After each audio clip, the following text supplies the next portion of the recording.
Welcome to the Red Letters Podcast. In this podcast, we explore topics that can be life-transforming while delivering a message of hope.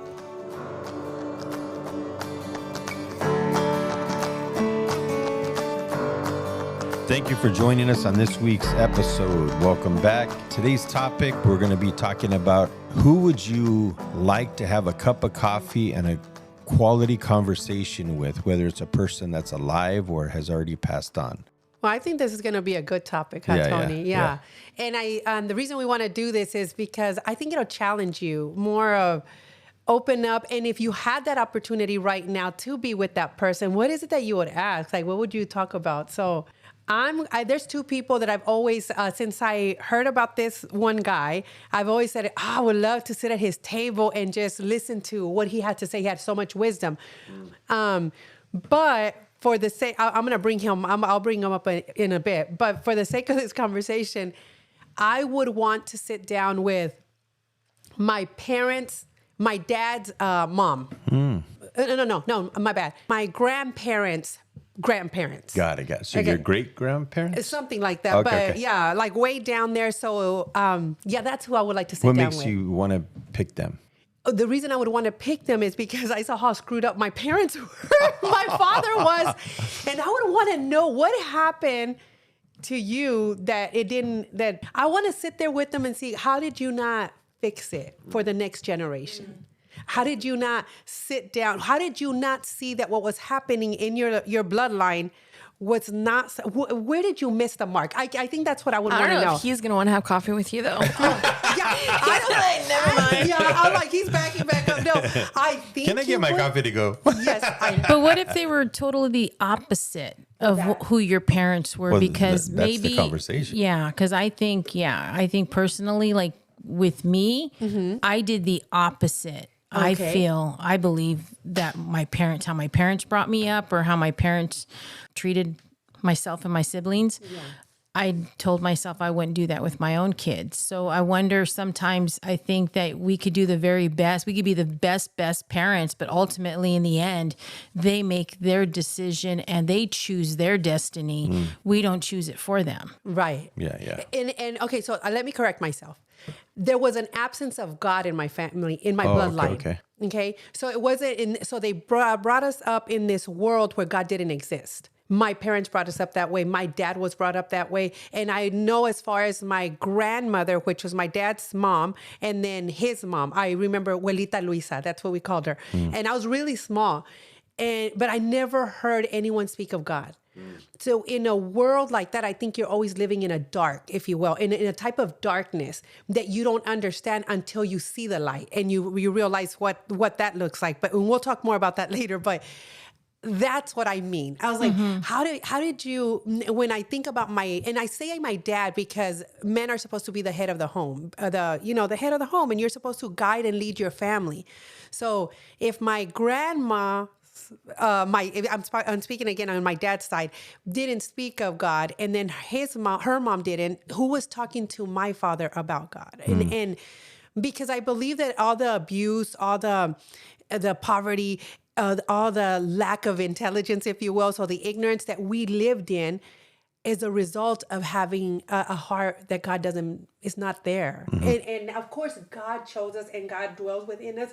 But if we don't have that relationship with him, we live in a world where it's dark, and you continue those cycles of darkness even into the next generation because God is not present. So that's what I mean. I would want to know why, what happened? Nobody talked to you about God? That's what I would want to know. Okay. Yeah. And if they did, how did you process that, or why did you put it on the shelf? Yeah. I would want, that's what I would want. Okay. I would really love to sit there and not judge them, just understand where they missed it. And I say that because for myself, I remember hearing about God as a young girl, and God, I've said it before, God just punished people. And I was like, okay, I don't want nothing to do. I didn't care to want to know more. As a grown up, when I started hearing more about God, I had a choice. I either get closer or draw back. And I chose to draw closer to him. And I wonder why they didn't. Got it.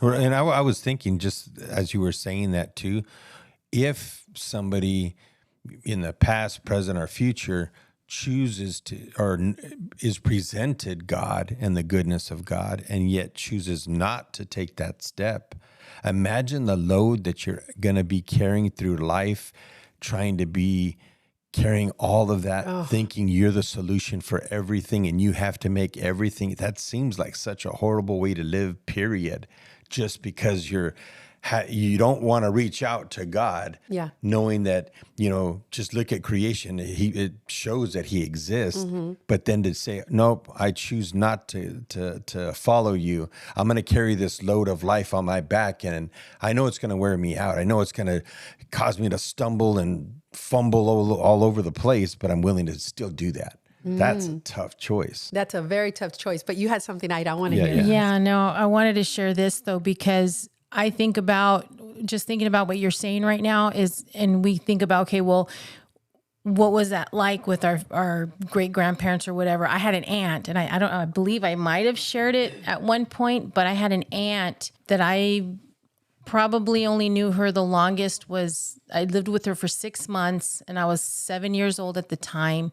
And this was in Puerto Rico, but before I was born in my mother's womb, she already had a heart out for me. And she was the one, like I would say, she was the one that loved God, prayed, was, on fire for God and things like that. But she had the biggest influence in my life. And I want to say that her prayers kept me where I'm at, even though I went through a lot of crap growing up. Right.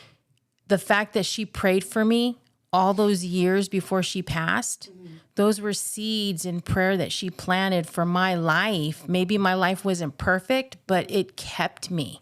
Yeah.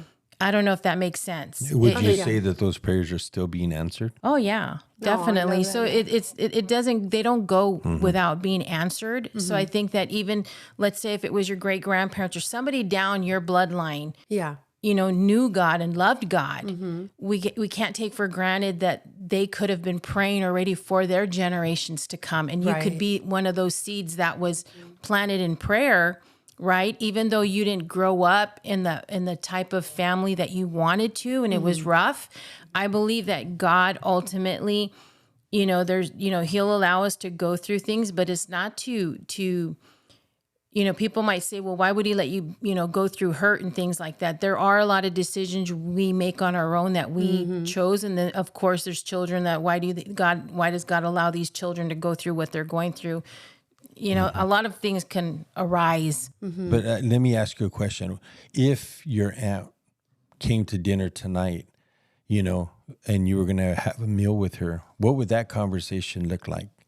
Is there questions that come to mind? My question I think would be is what placed me in her heart so heavy to want to remove me from, because there was 5 of us. Yeah. Why out of 5 of us did she chose me? Well, at the time, I was the middle. Well, actually, there was out of 3. Well, yeah, but even there was 5 of us the last time I saw her, and I lived with her when I was. No, I'm saying initially when God placed you on her heart, you were the youngest of 3. Yeah, the youngest of 3. Yeah, yeah, exactly. You're right. Yeah, I would ask her what made her separate me or want to separate me from everybody else. It's weird because my mother named me after her, and we have the exact same name. And it's funny because we have a marking in our ear. We both have the exact marking. It's weird. You came from the same factory. No, I'm just kidding. I don't know, but I always wondered about that too. You even have it, and he's the middle child. Isn't that crazy? We each have that same marking in our ear, but yeah, I would have a conversation with her. What put me in her heart so heavy? I mean, I believe it was God, to be honest with you. I think God already had predestined my life and had separated me from everything. For I believe even such a time that's coming, I don't think it's my purpose is finished. I think it's just beginning. It's just starting. So is there 1 or 2 additional questions you would ask her besides that? It's crazy because she died of cancer, and all the stories I hear is that when she passed away, she refused to take she didn't want to do radiation, chemo, none of that stuff. And she just wanted to, die with, when it was God's timing. And she turned around and died with a smile on her face. And they say that she didn't take anything for pain or anything, that she died peacefully with a smile on her face. So I would just really question, just ask her and talk to her about her relationship with God, and what that looked was like and yeah. even how she came to him probably. Yeah. Yeah. How about you, Tony? Who would you? There's two that come to mind. One would be my grandmother, because she was a mother figure to me all growing up. I lived with her a good amount of my life. Her love was just way out there. Everyone knew her love kept the family together. What do you call it? I would probably want a conversation with her, because when she passed, we were up, I think, towards San Bernardino, and we got the phone call and it was like, it seemed like I just saw her the week prior. And I was like, what the heck? How did this happen so fast? And I really wish I would have probably had more conversations with her, just like on her upbringing and because I knew she had a relationship with God. She grew up, but as I grew up, she was a diehard Catholic. And then after I gave my life to God, she ended up becoming a Christian. But just the thought that she was a God-fearing woman the whole time, and everyone knew that she kept the family together because she prayed, and she would genuinely pray God's will over each person. So I would probably want to tap into that or try to understand some of that. And probably even ask God, why did that have to happen so fast? And the second one would probably be my dad, probably for the same similar reasons, because I had just seen him the Friday before he passed away. And then I get this phone call that he just took a deep dive, and his health turned bad fast. And I was like, man, so both of those two people, they were both had a relationship with God. They were instrumental in my life, even though my dad was absent the first 18 years. After that 18 years, he was part of my life. Wow. So to me, I would probably want to just have conversations that I wish I would have. And I think part of this episode is not just to reminisce or wonder what if, but hopefully to somebody listening today, that it encourages you to have some of these conversations before it's too late. Before it's too late, yeah. Because there's regrets that I have in those two relationships that I really wish I would have been more intentional.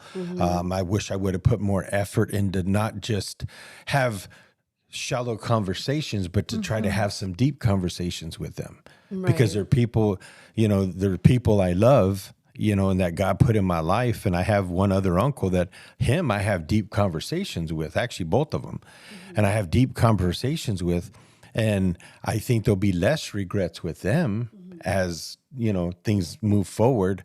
But I think just having deep conversations with people that I love and or loved, if they went on to be with the Lord, I think that's probably where those conversations there, it's going to be with those people. Yeah. Oh, okay. And you mentioned there was somebody else, right? I did, but I don't want to talk about him no more. Not really. I'm kidding. No, but before I move on, I just want to say that when I talk about the people that I would like to talk about, which was my aunt, great grandma somewhere down the line, it's not to bring up or judge what she didn't do or how our upbringing was. It's not so much for that. For me, it's because I strongly in my heart believe, and this is for the listener out there, that we will all have an encounter with God. Whether we're small, older, seasoned, we will have that encounter. Will you take that opportunity and go deeper with God? Or will you say, I'm good where I'm at, and just like you said earlier, just do it all on my own? Because I can imagine that back in the day, when we're talking about my great grandma, time was probably really hard. Like life was really much harder than what it is now.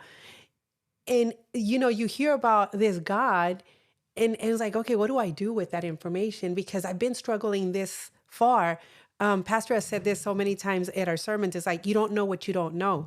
So they didn't know. Maybe they were introduced to God. Maybe I don't know.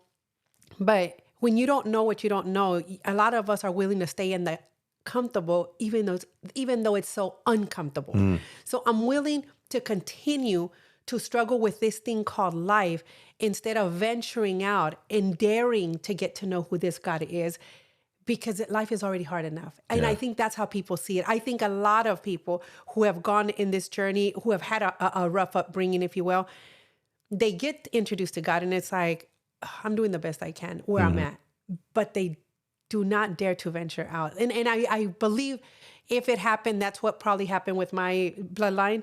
It was like, no, this is hard. Because I just recently, I've been watching the movie The Chosen again. And there's an episode where Jesus says it's harder for the believer to do what he has to do. And I was like, no, it's not. Yes, it is. And I sit back, I'm like, oh, yes, it is. Because once you get to know what is expected of you, and once you have that relationship established with God, I think people then decide, oh, okay, this is going to be too much because I'm going to have to change. And the change is going to have to come from within. And I don't think a lot of people are willing to do that. Yeah. So going back to my great-great-grandmother, I'm not judging. And if I would sit there with her, I wouldn't be judging her. I would just be like, what happened with that encounter? Did you just decide it was too hard? Or did you just, life was already, you were complacent with the life that you already had, that it wasn't worth, seeking God deeper, if that happened or not.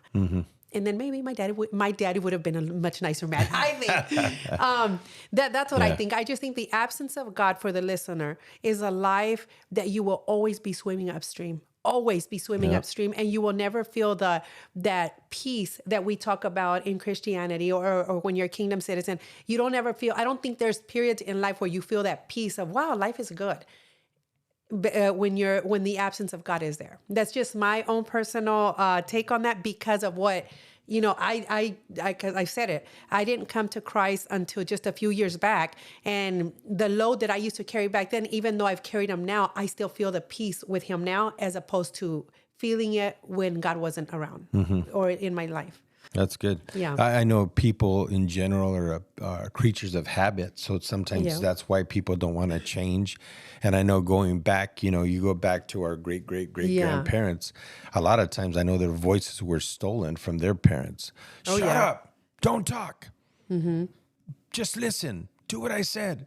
Those are the kind of comments that a lot of them grew up with. I know I did a little bit of that, receive some of that as well. Right. But I think once you feel like you don't have a voice and you don't know who you are, you're going through this thing with a big smile, trying to look good, but you're handicapped big time. Oh, yeah. And then like what you were saying, going through life, thinking you could just put God on the shelf after somebody shares him with you. It's a weird picture, but I almost felt like you're a vacuum cleaner. You're not plugged into the source. So you're going to, no, I could do it on my own. So I'm going to go ahead and vacuum my whole house. And it actually is harder than sweeping. Yeah. And I was just like, you're making it twice as hard, but yet you look good. Yeah. You know what I mean? You look like you're this machine. But doing life without God, it's actually easier for you to pick up a broom instead of you presenting yourself as a vacuum cleaner that's not even able to be plugged in because somebody cut the cord because you don't want to have nothing to do with it. Exactly. Just one of those pictures that hit my head when you were sharing. How about you guys? 9 minutes. Enough time just for you guys. Okay, I'll go next. So we had Christmas, a few weeks ago, and honestly, it was probably one of the worst emotionally Christmases I've ever had, because I cried a lot. And I'm going to get to my answer, because what was the question? It was, who would you sit down and have coffee with? Yes. I would sit down and have coffee with myself, probably like when I was 13 or 14. Oh, wow. Nice. Yeah. That's a good... Because now that I'm older, I'm not going to cry, because I cried a lot this Christmas, like a lot. You're going to cry. I know, I'm going to cry again. But I feel like I didn't value Christmas and family when I was younger, because I was like, oh, okay, I'm going to see them again, blah, blah, blah. And so I didn't take time to pause and enjoy the fact that all my siblings are under the same roof, waking up together, running downstairs, going to our parents, hey, get up, it's Christmas. I don't remember valuing it as much as I wish I did, you know, because for us it was just normal. But now that I'm older and everyone has spouses and they're like, okay, we're going to be here for a little bit, then we got to take off. Yeah. I'm like, dang, man, this sucks. Oh. And not because I'm alone, because I have family, you know, but I like to be around my siblings. Yeah. I like to be surrounded by them like a lot. And so it was hard. This year was really hard because all my siblings have someone. Yeah. And so, which is beautiful. It's so beautiful that they're like branching out, growing their own family. But it sucks for me because I'm like, you have to leave me. Yeah. Oh, you know? Mm-hmm. So yeah, I feel like I'm not a mom, but this is the closest feeling I get to being a mom is seeing them walk out the door and I'm like, you can't stay for like 20 more minutes. Oh. Mm-hmm. You know? So I feel like I would talk to my younger son, be like, hey, take time, pause, and thank God that you get to have this, you know? So I feel like that would be my coffee with someone. Wow. You went deep quick. Yeah, deep, yeah. Well, it's true because this year was really hard. Like I didn't realize it because I would literally pull myself away from gatherings and just cry because I'm like, man, I wish I would have paid more attention when I was a kid, you know? Yeah, I like the whole thought of talking to your younger self. Oh, yeah. That didn't even cross my mind. I was going on the same line. Well, first off, I thought this was supposed to be a lighthearted episode. Everyone got super deep really quick.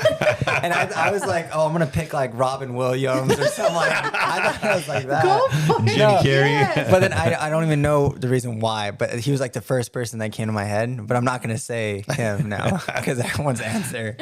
And then my other answer. You could end it on a light note. No. And my other answer was talking to my future self. Like, hey, did I make it? That was my thought. Nice. And I'm not going to. Depressing. I know. Well, you know, like I think it gives you perspective. Like, hey, in the end, you're okay. Unless, you know, like for some reason, like I know I'm not there's no future self. But I think it gives you perspective. Like you're going to be okay. You know, maybe you made it, but then I think it could be discouraging to say your future self is not what you wanted. But I think if I could choose to have coffee with someone alive or dead, I think it'd probably be my grandpa, like mom's dad. I think I had a conversation on Thanksgiving with one of Jess's cousins. And he was talking about his grandpa, his mom's dad, and he knew him for like when he was younger, and he passed away. I guess he knew him for most of his life, and he was like, "Oh, if he was alive, he would have loved you, and you know, you would have loved him." Like he always told stories, and everyone loved him, and he was the glue that held the family together. And then it got me thinking, like the only grandparent I haven't really met, because I remember Tata, and I remember, you know, I met Nana, Grandma Sylvia, Grandma Lydia, but I never met, like, when did he pass? When was I born? No. Oh, okay, yeah, I think. But he would have loved you. Oh yeah, he would have loved you. I feel like if I would be able to sit down and have a conversation with him just to get to know him, and even like I feel like if I could just hug him, even though I've never met him or anything, I'm not gonna cry either. You're gonna make me cry. No, but I think from what Mom says about him and how he was just a good guy and how he treated his wife or grandma, I feel like I'd appreciate it. I think it's not really anything I want to get from him or say to him. It's more like just like, you know, like if, yeah, almost like if you, like how I would assume like when you meet your dad, your biological parent, like, hey, I'm your son or something like that. Like almost like I'm your grandson, like that. Yeah, yeah. And so it's not really that deep, but that's who I'd really want to meet, you know? And then Robin Williams too, but. I love that. I love Robin Williams. Yeah. Actually, I don't know if this would still be the same thing, but you mentioned something that I don't know if it's something we could add before we wrap up. But is there somebody you'd want to hug one more time? Because that's a way of communicating. My 13-year-old self. I'm just kidding. I would say my dad. Your dad? Yeah, I would give anything to hug him again. I couldn't hear you. I can't because she's crying, Dad. No, I know, but I said it would be my dad. I would give anything. Well, not anything. Gotta be careful what I say, Laura. Sorry. I would love to just hug him and hold on to him and just be more intentional, because I was a little brat even as a teenager, and I think that I had opportunities to spend more time with him, but I was more into being outside with my friends and things like that, that I would never imagine that he would be gone so quickly. Yeah. And I'm sure the thought of him not seeing our kids and stuff like that. Well, yeah, that even more because he would have loved all the kids. He You would have said loved he you would all. even love me. Yeah, he would. You would. You can throw that in. That's a big deal. Yeah. No, he would have loved all of you guys, and that's something I think that to be more intentional, because he passed away when I was 19. You know, and it was just like something like, just the moment I started getting close to him, because I started getting intentional more towards the end, but it was too late. It was already too late.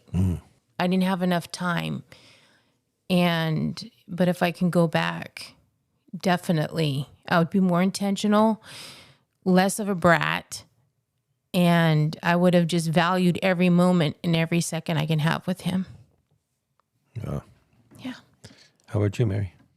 I would probably want to go. You said give somebody a hug. I would want to go back and hug the boys. I have 5 boys when they were little. Go back and just have, because I always say that, like, if I could go and pick them up one more time, we can't do that anymore. They're too big. But that moment, you just hold them and they would know that everything's okay because I've got them. Yeah. I think that would be. That's really cool. I would love to do that once again. Yeah. Yeah. That's Probably. beautiful. Yeah. That's beautiful, Mary. Now Ruth cries. You pulled the plug, Mary. You hit the I'm a nerve. sucker. Okay. I would probably say probably the same 2 people. My dad and my grandma. I'd probably pick them up and swing them around, let my grandma's legs just dangle in the air, make her feel like a little girl. Yeah. That'd probably be it. You do that to Tata too? Because he was tall. I know I can lift them. His feet ain't gonna dangle. Yeah. I'd do the same to both of them. Because I think by doing that, just the thought of their feet coming off the ground and swinging them side to side, it'd almost make them feel like that little boy, that little girl again. And it's coming from their son, their grandson, so. That'd be awesome. Mine would probably be Mom's mom. I know we call her Grandma Lydia, but I just called her Grandma. But she was the closest person I had to a parent besides my parents. And when she passed away, I didn't get to say goodbye. My 3 younger brothers did.